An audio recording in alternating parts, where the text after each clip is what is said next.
प्रणाम सब गोटे के। तो जिनका सबके फागुन में बियाह हो है उनका सब एक बटगवनी गीत कैलू है। तो गीत के पूरा सुनब और निक लागत तो लाइक कमेंट और शेयर जरूर करब और गीत के पूरा सुनब। परदेसिया धोतिया रंग बेगड़िया परदेसिया परदेसिया धोतिया रंग बेगड़िया परदेसिया जब परदेसिया नगर बीच आओल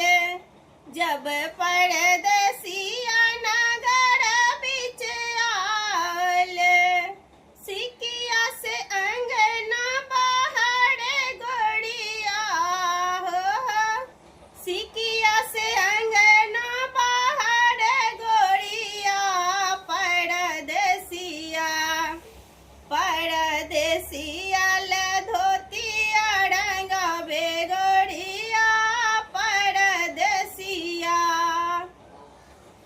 जब परदेसिया अंगना बीच आओल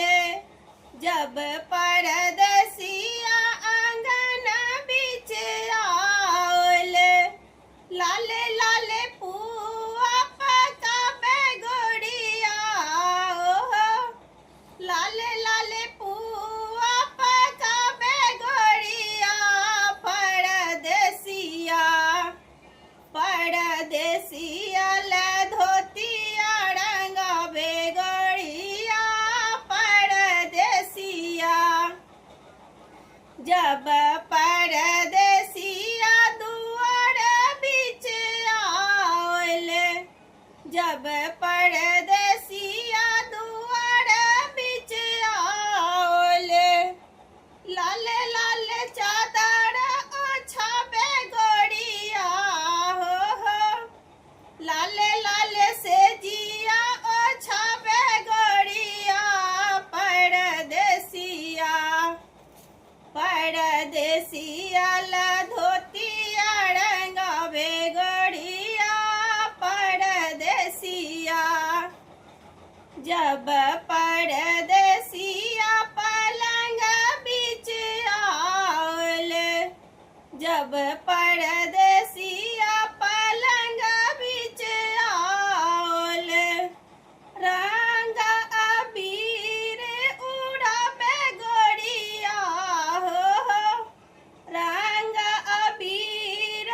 उड़ा बेगड़िया परदेसिया परदेसिया धोतिया रंग बेगड़िया परदेसिया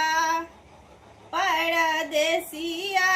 धोतिया रंग बेगड़िया परदेसिया परदेसिया परदेसिया परदेसिया परदेसिया